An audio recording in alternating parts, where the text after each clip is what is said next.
Hello friends, कैसे हो आप सभी। उम्मीद है कि बढ़िया होंगे और पढ़ाई कर रहे होंगे। सबसे पहले आप लोग जो इस चैनल से जुड़े हुए हैं उनका तहे दिल से स्वागत है। आज मैं लूसेंट पॉलिटी का फर्स्ट चैप्टर भारतीय संविधान के विकास का संक्षिप्त परिचय या इतिहास कह लीजिए, उसको लेकर हाजिर हुआ हूँ। इस चैनल पर आपको एंशियंट हिस्ट्री, मिडाइवल हिस्ट्री और मॉडर्न हिस्ट्री इनके क्लास कराए गए हैं।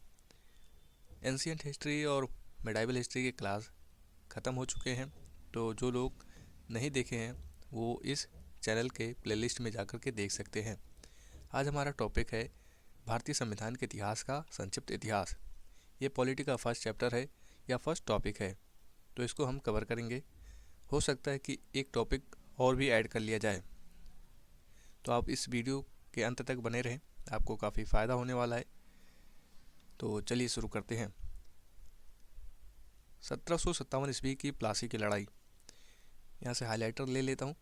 1757 ईस्वी की प्लासी की लड़ाई और 1764 ईस्वी के बक्सर के युद्ध को अंग्रेज़ों द्वारा जीत लिए जाने के बाद बंगाल पर ब्रिटिश ईस्ट इंडिया कंपनी ने शासन का शिकंजा कसा। इसी शासन को अपने अनुकूल बनाए रखने के लिए अंग्रेज़ों ने समय समय पर कई एक्ट पारित किए जो भारतीय संविधान के विकास की सीढ़ियाँ बनी। उनमें से निम्न है। पहला है 1773 ईस्वी का रेगुलेटिंग एक्ट। इस अधिनियम का अत्यधिक संवैधानिक महत्व है, जैसे कि भारत में ईस्ट इंडिया कंपनी के कार्यों को नियमित और नियंत्रित करने की दिशा में ब्रिटिश सरकार द्वारा उठाया गया यह पहला कदम था, अर्थात कंपनी के शासन पर संसदीय नियंत्रण स्थापित किया गया। दूसरा, इसके द्वारा पहली बार कंपनी के प्रशासनिक और राजनैतिक कार्यों को मान्यता मिली।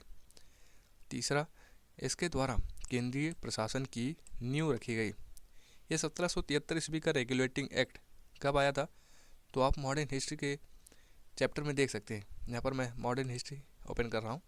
तो जो टॉपिक था 44 नंबर का, कंपनी के अधीन गवर्नर जनरल, उसमें बंगाल के गवर्नर की बात की गई है जिसमें रॉबर्ट क्लाइव है और इसका टाइम पीरियड 1757 से लेकर 60 ईस्वी तक है। तो इसी बीच में यहाँ पर रेगुलेटिंग एक्ट पारित हुआ था। यहाँ देख सकते हैं आप, इस मॉडर्न हिस्ट्री के इस चैप्टर में आप रेगुलेटिंग एक्ट के बारे में भी देख सकते हैं। तो साथ साथ में हम इसको बताने वाले हैं कि जब अधिनियम पास हो रहे थे तो उस समय कौन सा गवर्नर था। तो आप यहाँ पर देख सकते हैं कि वारेन हेस्टिंग्स ही था। यहाँ पर आप देख सकते हैं, यहाँ पर हाइलाइटर का यूज़ करना चाहूँगा, यहाँ वारेन हेस्टिंग्स था। हम अपने आते हैं पॉलिटी नोट्स पर। तो इसकी विशेषताएं क्या थी। 1773 का जो एक्ट पारित हुआ था उसकी विशेषताएं क्या है। इस अधिनियम द्वारा बंगाल के गवर्नर को बंगाल का गवर्नर जनरल पद नाम दिया गया तथा मुंबई और मद्रास के गवर्नर को इसके अधीन किया गया। इस एक्ट के तहत बनने वाले प्रथम governor general Lord Warren Hastings थे। इस एक्ट के अंतर्गत कलकत्ता प्रेसिडेंसी में एक ऐसी सरकार स्थापित की गई जिसमें गवर्नर जनरल और उसकी परिषद के 4 सदस्य थे जो अपनी सत्ता के उपयोग संयुक्त रूप से करते थे। तो 1773 रेगुलेटिंग एक्ट की कुछ विशेषताएं थी जिनको यहाँ पर हम चर्चा कर रहे हैं। इस अधिनियम के अंतर्गत कलकत्ता में 1774 ईस्वी में, कहाँ, कलकत्ता में एक उच्चतम न्यायालय की स्थापना की गई जिसमें मुख्य न्यायाधीश और 3 अन्य न्यायाधीश थे। इसके प्रथम मुख्य न्यायाधीश सर एलिजा इम्पे थे और अन्य 3 न्यायाधीश चैम्बर्स, लेमेस्टर और हाइट थे। इसके तहत कंपनी के कर्मचारियों को निजी व्यापार करने और भारतीय लोगों से उपहार व रिश्वत लेना प्रतिबंधित कर दिया गया। इस अधिनियम के द्वारा ब्रिटिश सरकार को बोर्ड ऑफ डायरेक्टर्स के माध्यम से कंपनी पर नियंत्रण सशक्त हो गया। इसे भारत में इसके राजस्व, नागरिक और सैन्य मामलों की जानकारी ब्रिटिश सरकार को देना आवश्यक कर दिया गया। अब दूसरा एक्ट है एक्ट ऑफ सेटलमेंट 1781 ईस्वी का। रेगुलेटिंग एक्ट की कमियों को दूर करने के लिए इस एक्ट का प्रावधान किया गया। इस एक्ट के अनुसार कलकत्ता की सरकार को बंगाल, बिहार और उड़ीसा के लिए भी विधि बनाने का प्राधिकार प्रदान किया गया। तो 1781 में कौन गवर्नर था। 1781 में यही वारेन हेस्टिंग्स था। अगला एक्ट है 1784 ईस्वी का पिट्स इंडिया एक्ट। इस एक्ट के द्वारा दोहरे प्रशासन का प्रारंभ हुआ। पहला बोर्ड ऑफ डायरेक्टर्स जो कि व्यापारिक मामलों के लिए था, और दूसरा था बोर्ड ऑफ कंट्रोलर, ये राजनीतिक मामलों के लिए था। अगला एक्ट है 1793 ईस्वी का चार्टर अधिनियम।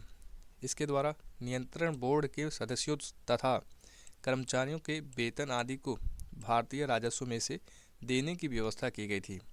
यह 1793 ईस्वी का चार्टर अधिनियम था।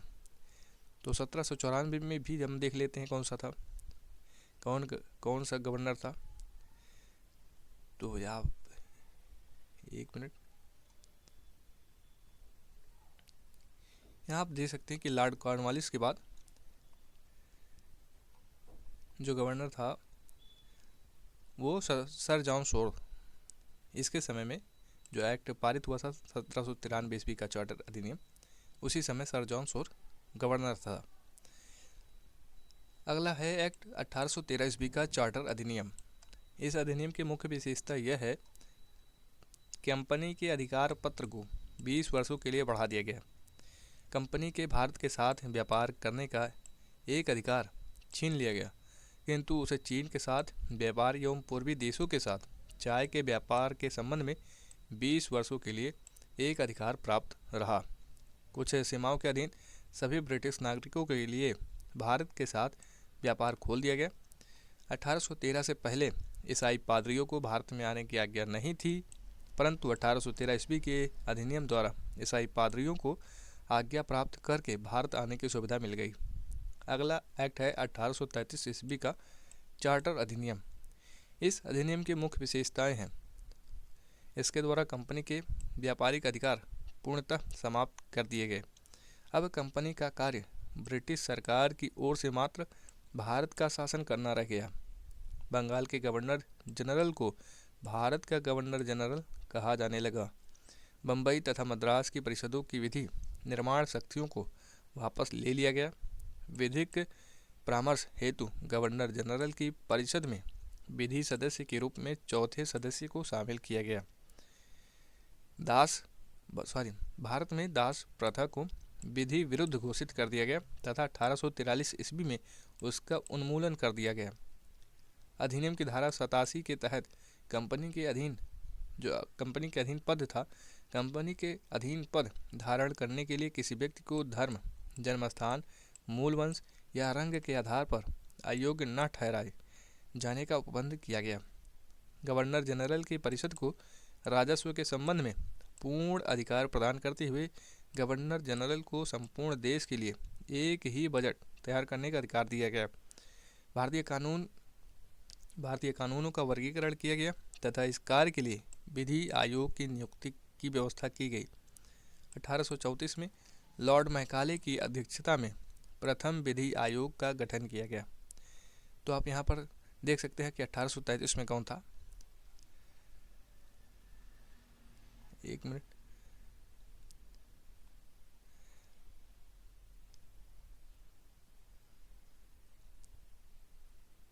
यहाँ लॉर्ड विलियम बेंटिक, यहाँ पर आप देख सकते हैं कि लॉर्ड विलियम बेंटिक को बंगाल का प्रथम जो गवर्नर जनरल था वो वारेन हेस्टिंग्स था, लेकिन भारत का जो पहला गवर्नर जनरल है वो लॉर्ड विलियम बेंटिक हुआ। इसी के शासनकाल में ये एक्ट पारित हुआ था 1833 का चार्टर अधिनियम। 1853 का चार्टर अधिनियम। इस अधिनियम की मुख्य विशेषताएं हैं। पहला, इस अधिनियम के द्वारा सेवाओं में नामजदगी का सिद्धांत समाप्त कर कंपनी के महत्वपूर्ण पदों को प्रतियोगी परीक्षाओं के आधार पर भरने की व्यवस्था की गई। इसके लिए 1854 ईस्वी में मैकाले समिति की नियुक्ति की गई। इस अधिनियम के द्वारा गवर्नर जनरल की परिषद की विधायी एवं प्रशासनिक कार्यों को अलग कर दिया गया। इसके तहत परिषद में 6 नए पार्षद जोड़े गए जिन्हें विधान पार्षद कहा गया। अगला एक्ट है 1858 ईस्वी का भारत शासन अधिनियम। इस अधिनियम की विशेषताएं हैं। पहला, भारत का शासन कंपनी से लेकर ब्रिटिश क्राउन के हाथों में सौंपा गया। दूसरा, भारत में मंत्री पद की व्यवस्था की गई। तीसरा, 15 सदस्यों की भारत परिषद का सृजन हुआ, जिसमें 8 सदस्य ब्रिटिश सरकार द्वारा एवं 7 सदस्य कंपनी के निदेशक मंडल द्वारा। अगला, भारतीय मामलों पर ब्रिटिश संसद का सीधा नियंत्रण स्थापित किया गया। अगला, मुगल सम्राट के पद को समाप्त कर दिया गया। इस अधिनियम के द्वारा बोर्ड ऑफ डायरेक्टर्स तथा बोर्ड ऑफ कंट्रोल को समाप्त कर दिया गया। भारत में शासन संचालन के लिए ब्रिटिश मंत्रिमंडल में एक सदस्य के रूप में भारत के राज्य सचिव यानी secretary of state for India की नियुक्ति की गई। वह अपने कार्यों के लिए ब्रिटिश संसद के प्रति उत्तरदायी होता था। भारत के प्रशासन पर इसका संपूर्ण नियंत्रण था। उसी का वाक्य अंतिम होता था, चाहे वह नीति के विषय में हो या अन्य ब्यौरे के विषय में हो। भारत के गवर्नर जनरल का नाम बदलकर वायसराय कर दिया गया। अतः इस समय के गवर्नर जनरल लॉर्ड कैनिंग अंतिम गवर्नर जनरल एवं प्रथम वायसराय हुए। तो लॉर्ड कैनिंग प्रथम वायसराय थे और अंतिम गवर्नर जनरल थे। यहाँ आप मॉडर्न हिस्ट्री में देख सकते हैं, इसको मैं दिखा रहा हूँ। आप अगर चाहें तो इसको देख सकते हैं, जो मैंने इसको पढ़ाया है तो आप इसको देख सकते हैं। 1856 तक लॉर्ड डलहौजी का शासनकाल था और उसके बाद लॉर्ड कैनिंग आया था। लॉर्ड कैनिंग ही प्रथम वायसराय हुआ और अंतिम गवर्नर जनरल। यहाँ आप देख सकते हैं लिखा हुआ है, और ये प्रथम वायसराय। आप पॉलिटी और मॉडर्न हिस्ट्री को पढ़ करके दोनों को कंबाइन करके आप एक अच्छा विषय पर पकड़ बना सकते हैं। अगला एक्ट है 1861 ईस्वी का भारत परिषद अधिनियम। इस अधिनियम की विशेषताएं हैं। पहला, गवर्नर जनरल की कार्यकारिणी परिषद का विस्तार किया गया। दूसरा, विभागीय प्रणाली का प्रारंभ हुआ लॉर्ड कैनिंग के द्वारा। तीसरा है, गवर्नर जनरल को पहली बार अध्यादेश जारी करने की शक्ति प्रदान की गई। ऐसे अध्यादेश की अवधि मात्र 6 महीने होती थी। गवर्नर जनरल को बंगाल, उत्तरी पश्चिमी सीमा प्रांत और पंजाब में विधान परिषद स्थापित करने की शक्ति प्रदान की गई। इसके द्वारा कानून बनाने की प्रक्रिया में भारतीय प्रतिनिधियों को शामिल करने की शुरुआत हुई। वायसराय कुछ भारतीयों को विस्तारित परिषद में गैर सरकारी सदस्यों के रूप में नामांकित कर सकता था। नोट, 1862 में लॉर्ड कैनिंग ने 3 भारतीयों, बनारस के राजा, पटियाला के महाराजा और सर दिनकर राव को विधान परिषद में मनोनीत किया था। अगला एक्ट है 1873 ईस्वी का अधिनियम। इस अधिनियम द्वारा यह उपबंध किया गया कि ईस्ट इंडिया कंपनी को किसी भी समय भंग किया जा सकता है। 1 जनवरी 1884 ईस्वी को ईस्ट इंडिया कंपनी को औपचारिक रूप से भंग कर दिया गया। अगला एक्ट है शाही उपाधि अधिनियम 1876 ईस्वी। इस अधिनियम द्वारा गवर्नर जनरल की केंद्रीय कार्यकारिणी में 6ठे सदस्य की नियुक्ति कर उसे लोक निर्माण विभाग का कार्य सौंपा गया। 28 अप्रैल 1876 ईस्वी को एक घोषणा द्वारा महारानी विक्टोरिया को भारत की सामग्री घोषित किया गया। 1892 ईस्वी का भारत परिषद अधिनियम। इस अधिनियम की मुख्य विशेषताएं हैं। अप्रत्यक्ष चुनाव प्रणाली की शुरुआत हुई। इसके द्वारा राजस्व एवं व्यय अथवा बजट पर बहस करने तथा कार्यकारिणी से प्रश्न पूछने की शक्ति दी गई। अगला एक्ट है 1909 ईस्वी का भारत परिषद अधिनियम। इसे मार्लिमेंटो सुधार के नाम से भी जाना जाता है। इसमें पहली बात थी कि पहली बार मुस्लिम समुदाय के लिए पृथक प्रतिनिधित्व का उपबंध किया गया। इसके अंतर्गत मुस्लिम समुदायों का चुनाव मुस्लिम मतदाता ही कर सकते थे। भारत सरकार अधिनियम के तहत पहली बार विधायिका में कुछ निर्वाचित प्रतिनिधित्व की मंजूरी मिली थी। इसी की वजह से इस प्रकार इस अधिनियम ने सांप्रदायिकता को वैधानिकता प्रदान की और लॉर्ड मिंटो को सांप्रदायिक निर्वाचन के जनक के रूप में जाना गया। दूसरा, भारतीयों को भारत सचिव एवं गवर्नर जनरल की कार्यकारिणी परिषदों में नियुक्त की गई। केंद्रीय और प्रांतीय विधान परिषदों को पहली बार बजट पर वाद विवाद करने, सार्वजनिक हित के विषयों पर प्रस्ताव पेश करने, पूरक प्रश्न पूछने और मत देने का अधिकार मिला। अगला है प्रांतीय विधान परिषदों की संख्या में वृद्धि की गई। सत्येंद्र प्रसाद सिन्हा वायसराय की कार्यपालिका परिषद के प्रथम भारतीय सदस्य थे। उन्हें विधि सदस्य बनाया गया। इस अधिनियम के तहत presidency, corporation, chambers of commerce, विश्वविद्यालयों और जमींदारों के लिए अलग प्रतिनिधित्व का प्रावधान किया गया। नोट की बात करें तो 1909 ईस्वी में लॉर्ड मॉर्ले इंग्लैंड में भारत के राज्य सचिव थे और लॉर्ड मिंटो भारत के वायसराय थे। भारत में ब्रिटेन के सभी संवैधानिक प्रयोगों में से सबसे कम समय तक चलने वाला अधिनियम 1909 का भारत परिषद अधिनियम था। इसीलिए 1919 ईस्वी का भारत शासन अधिनियम लाया गया। इसे मॉन्टेग्यू चेम्सफोर्ड सुधार अधिनियम भी कहा जा सकता है। इस अधिनियम की मुख्य विशेषताएं हैं। पहला, केंद्र में द्विसदनात्मक विधायिका की स्थापना की गई। प्रथम, राज्य परिषद और दूसरी, केंद्रीय विधानसभा। राज्य परिषद के सदस्यों की संख्या 60 थी, जिसमें 34 निर्वाचित होती थी और उनका कार्यकाल 5 वर्षों का होता था। केंद्रीय विधानसभा के सदस्यों की संख्या 144 थी, जिनमें 104 निर्वाचित होती थी और 40 मनोनीत होते थे। उनका कार्यकाल 3 वर्षों का था। दोनों सदनों के अधिकार समान थे। इनमें सिर्फ एक अंतर था कि बजट पर स्वीकृति प्रदान करने का अधिकार निचले सदन को था। अगला विशेषता है प्रांतों में द्वैध शासन प्रणाली का प्रवर्तन किया गया। प्रांतों में द्वैध शासन के जनक किसको माना जाता है? लियोनस कॉर्टियस को माना जाता है। इस प्रणाली का प्रवर्तन किया गया। इस योजना के अनुसार प्रांतीय विषयों को 2 उपवर्गों में विभाजित किया गया।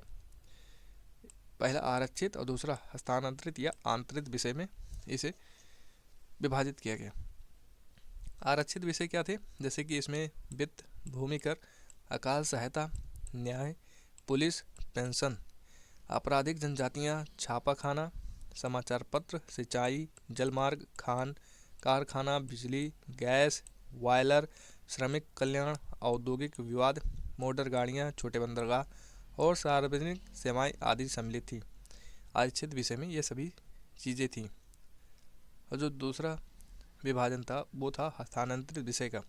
इसमें शिक्षा, पुस्तकालय, संग्रहालय, स्थानीय स्वायत्त शासन, चिकित्सा सहायता, सार्वजनिक निर्माण विभाग, आबकारी, उद्योग, तौल तथा माप, सार्वजनिक मनोरंजन पर नियंत्रण, धार्मिक तथा अग्रहार दान आदि। नोट की बात करें तो आरक्षित विषयों का प्रशासन गवर्नर और उसकी कार्यकारी परिषद के माध्यम से किया जाना था, जबकि हस्तांतरित विषयों का प्रशासन गवर्नर द्वारा विधान परिषद के प्रति उत्तरदायी मंत्रियों की सहायता से किया जाना था। इस द्वैध शासन प्रणाली को 1935 ईस्वी के एक्ट के द्वारा समाप्त कर दिया गया। अगली जो विशेषता है कि भारत सचिव को अधिकार दिया गया कि वह भारत में महालेखा परीक्षक की नियुक्ति कर सकता है। इस अधिनियम ने भारत में एक लोक सेवा आयोग के गठन का प्रावधान किया। अतः 1926 ईस्वी में ली आयोग की सिफारिश पर सिविल सेवकों की भर्ती के लिए केंद्रीय लोक सेवा आयोग का गठन किया गया। यहाँ से एग्जाम में क्वेश्चन बना है। इस अधिनियम के अनुसार वायसराय की कार्यकारी परिषद में 6 सदस्यों में से जो कमांडर इन चीफ थे उनको छोड़ करके 6 सदस्यों में से 3 सदस्यों का भारतीय होना आवश्यक था। इसने सांप्रदायिक आधार पर सिखों, भारतीय ईसाइयों, आंग्ल भारतीयों और यूरोपियों के लिए इनके लिए भी पृथक निर्वाचन के सिद्धांत को विस्तारित कर दिया। इसमें पहली बार केंद्रीय बजट को राज्यों के बजट से अलग कर दिया गया। इसके अंतर्गत एक वैधानिक आयोग का गठन किया गया, जिसका कार्य 10 वर्ष बाद जांच करने के बाद अपनी रिपोर्ट प्रस्तुत करना था। इस अधिनियम में केंद्रीय विधानसभा में वायसराय के अध्यादेश जारी करने की शक्तियों को निम्न रूप में बनाए रखा गया। पहला, कुछ विषयों से संबंधित विधेयकों को विचारार्थ प्रस्तुत करने के लिए उसकी पूर्व अनुमति आवश्यक थी। उसे भारतीय विधानसभा द्वारा पारित किसी भी विधेयक को वीटो करने या सम्राट के विचार के लिए आरक्षित करने की शक्ति थी। और तीसरा, उसे यह शक्ति थी कि विधानमंडल द्वारा नामंजूर किए गए या पारित न किए गए किसी विधेयक या अनुदान को प्रमाणित कर दे तो ऐसे प्रमाणित विधेयक विधानमंडल द्वारा पारित विधेयक के समान हो जाते थे। और अगला, यह वह आपात स्थिति में अध्यादेश बना सकता था जिनका अस्थायी अवधि के लिए विधिक प्रभाव होता था। नोट की बात करें तो मॉन्टेग्यू चेम्सफोर्ड सुधार भारत शासन अधिनियम 1919 द्वारा भारत में पहली बार महिलाओं को वोट देने का अधिकार मिला। उस समय इंग्लैंड का प्रधानमंत्री लॉयड जॉर्ज था। आप इस मॉडर्न हिस्ट्री में देख सकते हैं कि 1919 ईस्वी में कौन यहाँ का गवर्नर जनरल या वायसराय था।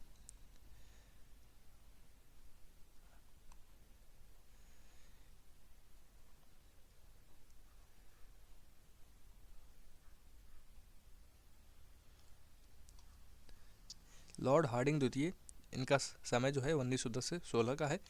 और इन्हीं के बाद लॉर्ड चेम्सफोर्ड आया था और इसका शासनकाल था 1916 से 1921 के बीच का। और यहाँ पर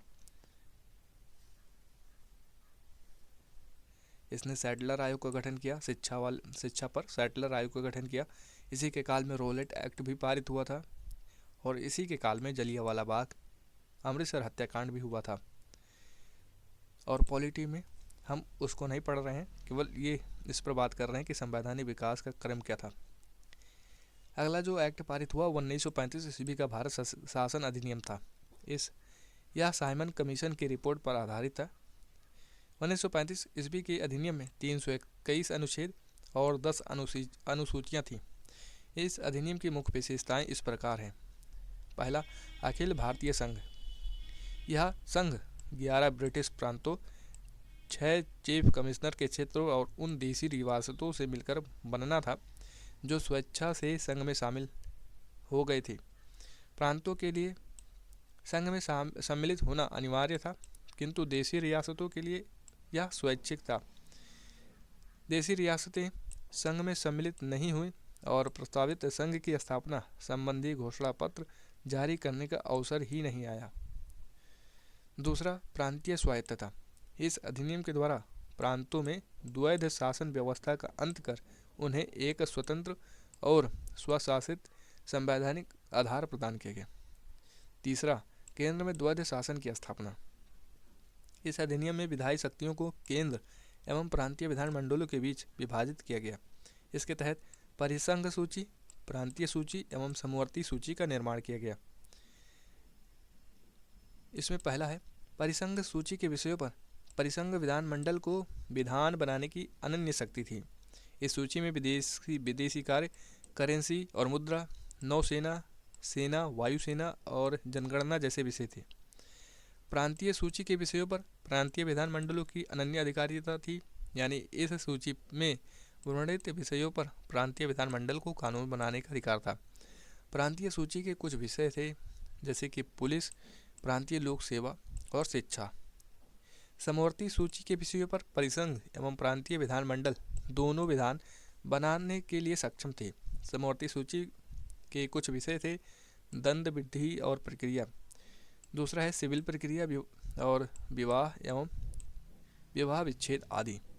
ऊपर उल्लेखित उपबंधों के अधीन रहते हुए किसी भी विधानमंडल को दूसरे की शक्तियों का अतिक्रमण करने का अधिकार नहीं था, लेकिन वायसराय द्वारा आपात की उद्घोषणा किए जाने पर परिसंघ विधानमंडल को प्रांतीय सूची के विषयों में विधान बनाने की शक्ति थी।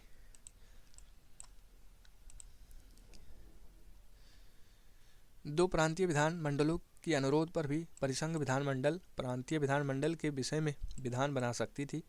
समवर्ती सूची के विषयों पर परिसंघ विधि प्रांत की विधि पर अभिभावी होती थी। इस अधिनियम में अवशिष्ट विधायी शक्ति वायसराय को दी गई थी। नोट, 1935 के अधिनियम के बारे में नेहरू एवं अंबेडकर की उक्ति जो थी, उसमें नेहरू जी कहते थे कि गुलामी का अधिकार पत्र है 1935 का अधिनियम।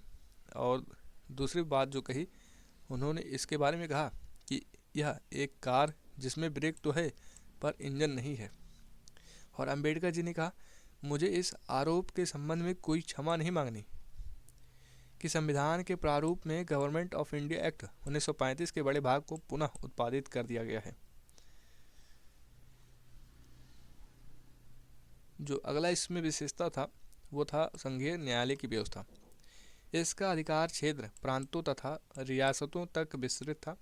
इस न्यायालय में एक मुख्य न्यायाधीश तथा 2 अन्य न्यायाधीशों की व्यवस्था की गई। न्यायालय से संबंधित अंतिम शक्ति प्रिवी काउंसिल को प्राप्त थी, जो कि लंदन में स्थित थी। अगली जो विशेषता है वो ब्रिटिश संसद की सर्वोच्चता है। इस अधिनियम में किसी भी प्रकार के परिवर्तन का अधिकार ब्रिटिश संसद के पास था। प्रांतीय विधानमंडल और संघीय व्यवस्थापिका इसमें किसी प्रकार का परिवर्तन नहीं कर सकते थे। अगला जो है वो है भारत परिषद का अंत। इस अधिनियम के द्वारा भारत परिषद का अंत कर दिया गया। अगला सांप्रदायिक निर्वाचन पद्धति का विस्तार।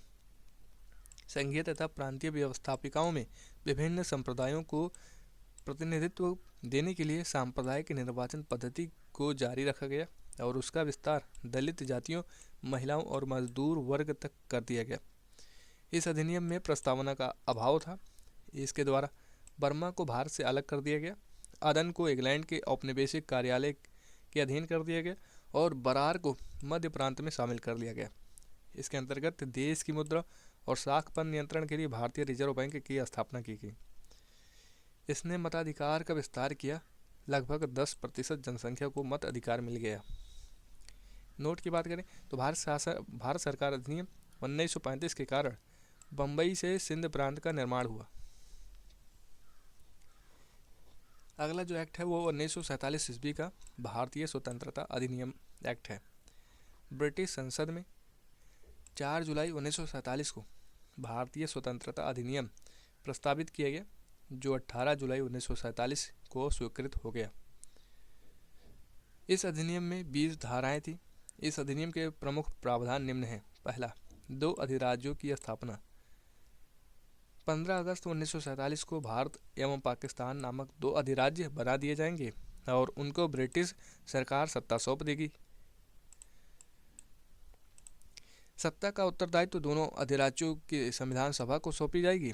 भारत एवं पाकिस्तान अधिराज्यों में एक एक गवर्नर जनरल होंगे, जिनकी नियुक्ति उनके मंत्रिमंडल की सलाह से की जाएगी और संविधान सभा का विधानमंडल के रूप में कार्य करना होगा। जब तक कि संविधान सभाएं संविधान का निर्माण नहीं कर लेती, तब तक वे विधानमंडल के रूप में कार्य करती रहेंगी। भारत मंत्री के पद समाप्त कर दिए जाएंगे। 1935 के भारत शासन अधिनियम द्वारा शासन जब तक संविधान सभा द्वारा नया संविधान बनाकर तैयार नहीं किया जाता है, तब तक उस समय 1935 के भारतीय शासन अधिनियम द्वारा ही शासन होगा। देशी रियासतों पर ब्रिटेन की सर्वोपरिता का अंत कर दिया गया। उनको भारत या पाकिस्तान किसी भी अधिराज्य में सम्मिलित होने और अपने भावी संबंधों का निश्चय करने की स्वतंत्रता प्रदान की गई। इस अधिनियम के अधीन भारत डोमिनियन को सिंध, बलूचिस्तान, पश्चिमी पंजाब, पूर्वी बंगाल, पश्चिमोत्तर सीमा प्रांत और असम के सिलहट जिले को छोड़कर भारत का शेष राज्य क्षेत्र मिला। नोट की बात करें तो सिलहट जिले ने भारतीय स्वतंत्रता अधिनियम 1947 ईस्वी के प्रवृत्त होने के पूर्व जनमत संग्रह में पाकिस्तान के पक्ष में मत दिया था। अगला जो टॉपिक है वो है भारतीय संविधान सभा। कैबिनेट मिशन की संस्तुतियों के आधार पर भारतीय संविधान का निर्माण करने वाली संविधान सभा का गठन जुलाई 1946 ईस्वी में किया गया था।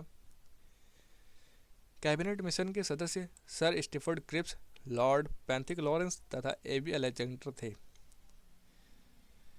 नोट, भारत के लिए संविधान सभा की रचना हेतु संविधान सभा का विचार सर्वप्रथम स्वराज पार्टी ने 1924 ईस्वी में प्रस्तुत की थी।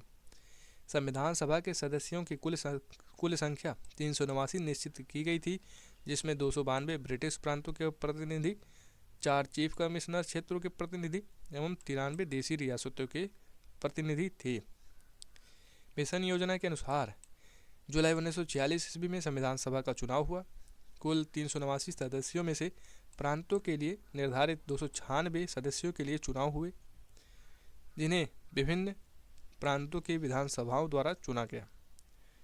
इसमें कांग्रेस को 208, मुस्लिम लीग को 73 स्थान एवं 15 अन्य दलों के तथा स्वतंत्र उम्मीदवार निर्वाचित हुए।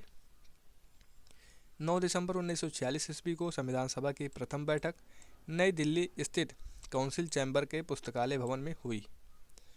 सभा के सबसे बुजुर्ग सदस्य डॉक्टर सच्चिदानंद सिन्हा को सभा का अस्थायी अध्यक्ष चुना गया। मुस्लिम लीग ने इस बैठक का बहिष्कार किया और पाकिस्तान के लिए बिल्कुल अलग संविधान सभा की मांग प्रारंभ कर दी। कब प्रथम बैठक हुआ था? 9 दिसंबर 1946 ईस्वी को। नोट: हैदराबाद एक ऐसी देसी रियासत थी जिसके प्रतिनिधि संविधान सभा में सम्मिलित नहीं हुए थे। प्रांतों या देसी रियासतों को उनकी जनसंख्या के अनुपात में संविधान सभा में प्रतिनिधित्व दिया गया था। साधारणतः 10 लाख की आबादी पर एक स्थान का आवंटन किया गया था। प्रांतों का प्रतिनिधित्व मुख्यतः 3 प्रमुख समुदायों की जनसंख्या के आधार पर विभाजित किया गया था। ये समुदाय थे मुस्लिम, सिख एवं साधारण। संविधान सभा की प्रमुख समितियां एवं उनके अध्यक्ष। तो संचालन समिति के अध्यक्ष थे डॉक्टर राजेंद्र प्रसाद और दूसरा है संघीय संविधान समिति, इसके अध्यक्ष थे पंडित जवाहरलाल नेहरू। और प्रांतीय संविधान समिति के अध्यक्ष सरदार वल्लभ भाई पटेल थे। प्रारूप समिति के अध्यक्ष डॉक्टर भीमराव अंबेडकर थे। संघ शक्ति समिति पंडित जवाहरलाल नेहरू। मौलिक अधिकारों एवं अल्पसंख्यकों एवं जनजातियों तथा बहिष्कृत क्षेत्रों के लिए सलाहकार समिति सरदार वल्लभ भाई पटेल को चुना गया था। अध्यक्ष थे राष्ट्रध्वज संबंधी तदर्थ समिति डॉक्टर राजेंद्र प्रसाद। प्रक्रिया नियम समिति डॉक्टर राजेंद्र प्रसाद थे। नोट की बात करें तो मौलिक अधिकारों, अल्पसंख्यकों एवं जनजातियों तथा बहिष्कृत क्षेत्रों के लिए सलाहकार समिति के अंतर्गत 5 उप समितियाँ थीं। इसके अध्यक्ष थे सरदार वल्लभ भाई पटेल। और उप समितियों के सदस्य की बात करें तो मौलिक अधिकार उप समिति के लिए JV कृपलानी थे। अल्पसंख्यक उप समिति के लिए HC मुखर्जी थे। उत्तर पूर्व सीमांत जनजातीय क्षेत्र असम को छोड़कर तथा आंशिक रूप से छोड़े गए क्षेत्र के लिए उप समिति गोपीनाथ वरदोलाई थी। गोपीनाथ वरदोलाई इसके अध्यक्ष थे।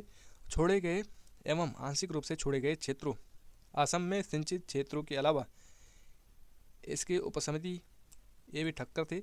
और आखिरी में उत्तर पश्चिम फ्रंटियर जनजातीय क्षेत्र उपसमिति, जो पाकिस्तान में शामिल होने के कारण इसे भारत की संविधान सभा की तरफ से कार्य करने के लिए नहीं बुलाया गया था। तो ये उपसमितियाँ थी। मौलिक अधिकार के लिए JV कृपलानी, अल्पसंख्यक के लिए HC मुखर्जी और उत्तर पूर्व सीमांत जनजातीय क्षेत्र ये गोपीनाथ वरदोलाई। इस तरीके से थी कुछ समितियां गठित की गई थी। संविधान सभा में ब्रिटिश प्रांतों के 296 सदस्यों का विभाजन सांप्रदायिक आधार पर किया गया था। संविधान सभा 1946 में समुदाय आधारित प्रतिनिधित्व।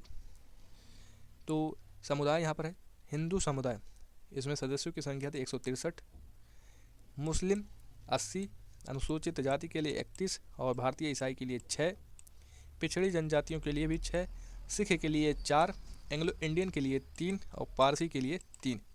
इनका इस तरीके से प्रतिनिधित्व प्राप्त था। संविधान सभा में महिला सदस्यों की संख्या 15 थी। तो उनके क्रम है, उनके नाम भी है और निर्वाचन क्षेत्र भी है। अम्मू स्वामीनाथन, इनका निर्वाचन क्षेत्र है मद्रास। और दूसरी महिला एनी मैस्करीन, त्रावणकोर एवं कोचीन यूनियन निर्वाचन क्षेत्र। बेगम एजाज रसूल, संयुक्त प्रांत या मुस्लिम। दक्षिणी वेल्यायुधन मद्रास से। जी दुर्गाबाई मद्रास। हंसा मेहता बॉम्बे। कमला चौधरी संयुक्त प्रांत। मतलब यहाँ पर आप समझ सकते हैं कि सामान्य मुस्लिम यहाँ पर जो था वो उनका मतलब बता रहा था कि किस समुदाय से ये आई हैं। कमला चौधरी संयुक्त प्रांत सामान्य से थी। लीला रे पश्चिम बंगाल। मालती चौधरी उड़ीसा। पूर्णिमा बनर्जी संयुक्त प्रांत से। रेणुका रे पश्चिम बंगाल से। सरोजिनी नायडू बिहार से। राजकुमारी अमृत कौर मध्य प्रांत बरार से। सुचेता कृपलानी संयुक्त प्रांत से। और विजयलक्ष्मी पंडित संयुक्त प्रांत से। तो संयुक्त प्रांत से भी कई लोग आए। ये 15 जो महिला सदस्यों की संख्या थी जो संविधान सभा में थी। 11 दिसंबर 1946 ईस्वी को डॉक्टर राजेंद्र प्रसाद संविधान सभा के अस्थायी अध्यक्ष निर्वाचित हुए।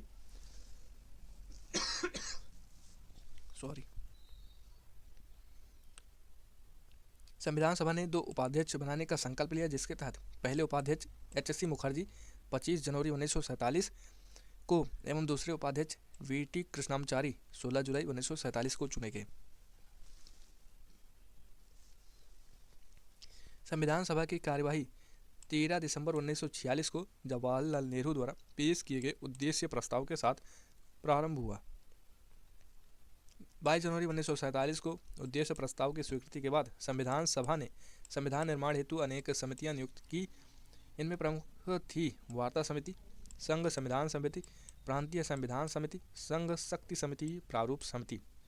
वी.एन. राव द्वारा तैयार किए गए संविधान के प्रारूप पर विचार विमर्श करने के लिए संविधान सभा द्वारा 29 अगस्त 1947 ईस्वी को एक संकल्प पारित करके प्रारूप समिति का गठन किया गया तथा इसके अध्यक्ष के रूप में डॉक्टर भीमराव अंबेडकर को चुना गया।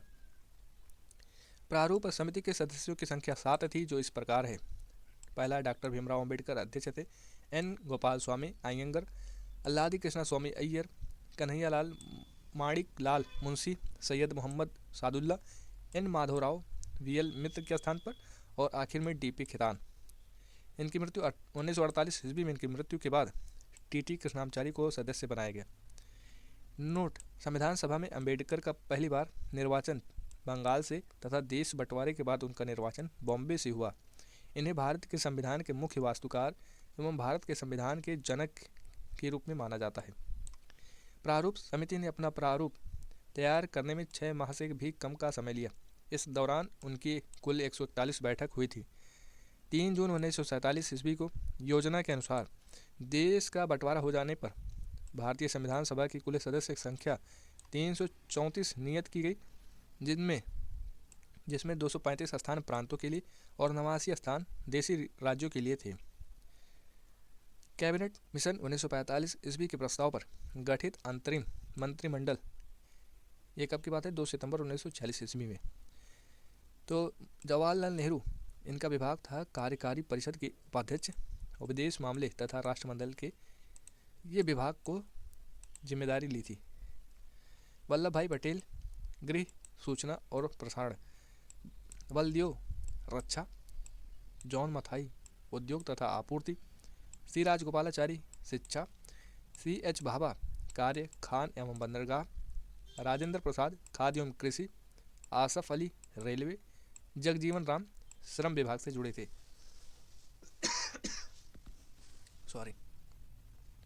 मंत्रिमंडल में शामिल मुस्लिम लीग के सदस्य 26 अक्टूबर 1946 और ये 2 सितंबर 1946।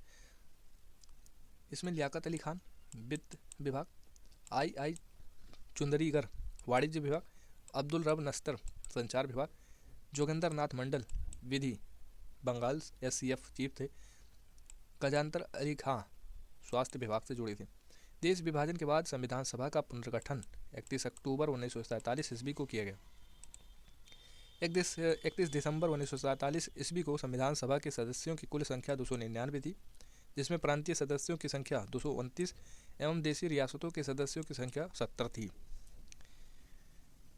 प्रारूप समिति ने संविधान के प्रारूप पर विचार विमर्श करने के बाद 21 फरवरी 1948 को संविधान सभा को अपनी रिपोर्ट पेश की। संविधान सभा में संविधान का प्रथम वाचन 4 नवंबर से 9 नवंबर 1948 ईस्वी तक चला। संविधान पर दूसरा वाचन 15 नवंबर 1948 ईस्वी को प्रारंभ हुआ, जो 17 अक्टूबर 1949 ईस्वी तक चला। थोड़ा लंबा चला।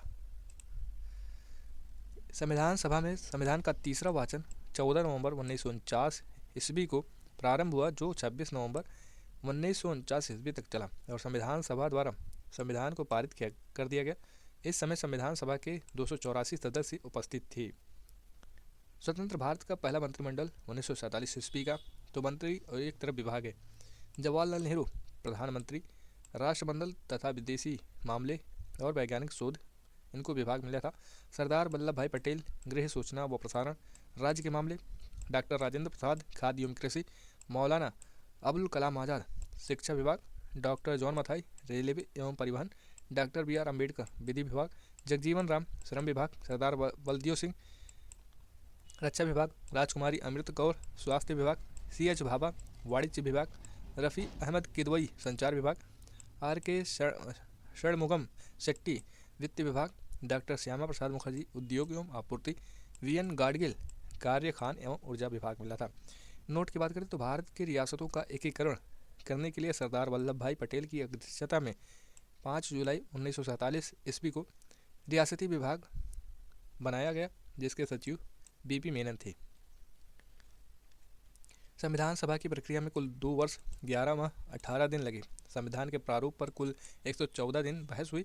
संविधान निर्माण कार्य में कुल मिलाकर 63,96,729 रुपये व्यय हुए।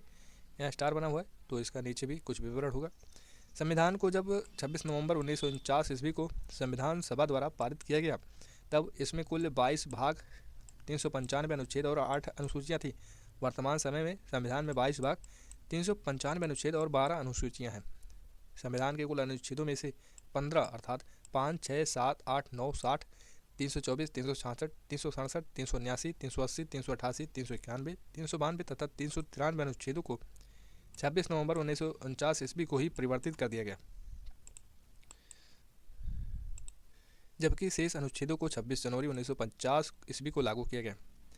संविधान सभा की अंतिम बैठक 24 जनवरी 1950 ईस्वी को हुई और उसी दिन संविधान सभा के डॉक्टर राजेंद्र प्रसाद को भारत का प्रथम राष्ट्रपति चुना गया। संविधान सभा 26 जनवरी 1950 से 1951-52 में हुए आम चुनावों के बाद बनने वाली नई संसद के निर्माण तक भारत की अंतरिम संसद के रूप में काम किया। संविधान सभा द्वारा किए गए कुछ अन्य कार्य: इसने मई 1949 में राष्ट्रमंडल में भारत की सदस्यता का सत्यापन किया। इसने 22 जुलाई 1947 को राष्ट्रीय ध्वज को अपनाया। इसने 24 जनवरी 1950 को राष्ट्रगान एवं राष्ट्रगीत को अपनाया और इसने 24 जनवरी 1950 को डॉक्टर राजेंद्र प्रसाद को भारत के पहले राष्ट्रपति के रूप में चुना। नोट की बात करें तो 26 जुलाई 1947 को गवर्नर जनरल ने पाकिस्तान के लिए पृथक संविधान सभा की स्थापना की घोषणा की। स्रोत जो हमने यहाँ पर स्टार देखा था, 63,96,729 रुपये हुए। ये वर्ग 7 हमारी शासन व्यवस्था बिहार स्टेट टेक्स्ट बुक में है। संविधान सभा द्वारा हाथी को प्रतीक के रूप में अपनाया गया था। मूल संस्करण का सौंदर्यीकरण और सजावट शांति निकेतन के कलाकारों ने किया था, जिनमें नंदलाल बोस और बिअहर राम मनोहर सिन्हा थे। मूल संविधान के हिंदी संस्करण का सुलेखन वसंत कृष्ण वैद्य द्वारा किया गया, जिसे नंदलाल बोस द्वारा सुंदर ढंग से अलंकृत किया गया था। नोट की बात करें तो HVR अयंगर को संविधान सभा का सचिव नियुक्त किया गया था। यह हमारा अगला टॉपिक स्टार्ट होता है, तो हम इसे अगली वीडियो में करेंगे। वीडियो लंबी हो जा रही है, तो इसके लिए इसे यहीं समाप्त करते हैं। अगर आपको थोड़ा सा भी अच्छा लगा हो तो प्लीज़ हमारे वीडियो को लाइक कर दीजिएगा और इस चैनल से भी जुड़ जाइएगा। इस चैनल के प्लेलिस्ट में कई वीडियोज़ हैं, आप उन्हें देख सकते हैं और इसका लिंक मैं इसी वीडियो के डिस्क्रिप्शन बॉक्स में दे दूँगा, तो आप वहाँ से भी विजिट कर सकते हैं। मिलते हैं अगले नेक्स्ट वीडियो में, तब तक के लिए जय हिंद, जय भारत।